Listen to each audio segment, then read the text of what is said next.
Di sebuah hutan yang luas dan hijau, hiduplah seekor burung pipik kecil bernama Piko.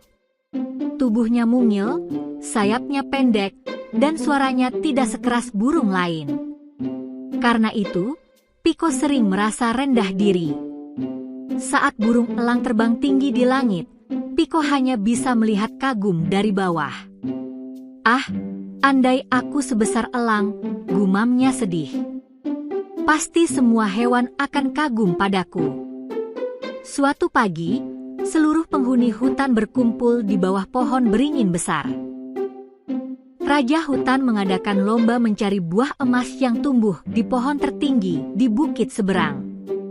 "Siapa yang berhasil membawa buah emas," kata sang raja, "akan mendapat penghargaan sebagai hewan paling berjasa minggu ini." Semua hewan langsung bersemangat.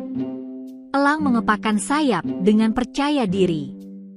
Monyet-monyet melompat kegirangan. Bahkan tupai mulai mempersiapkan kantong kecil mereka. Piko hanya diam di belakang. "Aku pasti tidak bisa," pikirnya. Namun seekor kura-kura tua bernama Tama menghampirinya. "Kenapa murung begitu, Piko?" tanyanya lembut. "Aku kecil," jawab Piko pelan. "Aku tidak mungkin menang melawan mereka." Tama tersenyum bijak. Setiap makhluk punya kelebihan masing-masing. Kadang yang kecil justru bisa melakukan hal yang besar. Namun Piko masih ragu. Tak lama kemudian, lomba dimulai. Semua hewan berlari menuju bukit.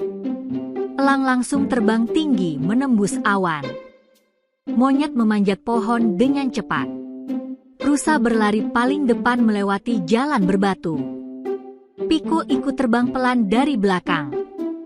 Saat perjalanan hampir setengah jalan, angin besar tiba-tiba datang. Awan gelap menutupi langit. Dahan pohon bergoyang keras. Elang kesulitan terbang karena angin terlalu kuat. Monyet-monyet takut melompat di pohon licin. Beberapa hewan mulai berhenti. "Anginnya terlalu kencang," teriak mereka. Namun tubuh kecil Piko justru membantunya. Ia bisa masuk melewati celah-celah pohon dan terbang rendah mengikuti arah angin. "Aku masih bisa terbang," katanya kaget. Dengan hati-hati, Piko terus maju hingga akhirnya tiba di pohon tertinggi tempat buah emas berada. Pohon itu sangat besar dan licin karena hujan mulai turun. Di atas cabang tinggi, buah emas bersinar terkena cahaya petir. Piko menelan ludah. "Aku harus mencoba." Ia mengepakkan sayap kecilnya sekuat tenaga. Sekali, gagal. 2 kali, hampir jatuh. Tetapi Piko tidak menyerah. Akhirnya, dengan dorongan angin kecil, ia berhasil mencapai cabang tertinggi dan mematuk tangkai buah emas sampai lepas. "Aku berhasil," serunya senang. Dengan susah payah, Piko membawa buah emas kembali ke hutan. Saat ia tiba, semua hewan terkejut. "Piko membawa buah emas," teriak rusa. "Burung kecil itu berhasil," kata monyet tidak percaya. Sang raja tersenyum bangga. "Hari ini kita belajar sesuatu," katanya lantang.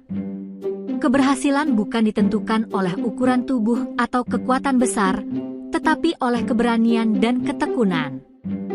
Piko tersipu malu tetapi bahagia. Kura-kura Tama mendekatinya sambil tertawa kecil.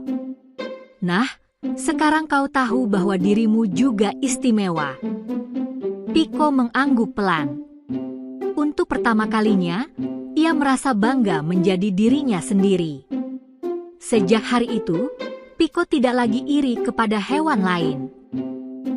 Ia justru rajin membantu burung-burung kecil di hutan agar percaya pada kemampuan mereka sendiri. Dan setiap kali angin besar datang, semua hewan akan berkata, "Kalau ada Piko, pasti semuanya baik-baik saja."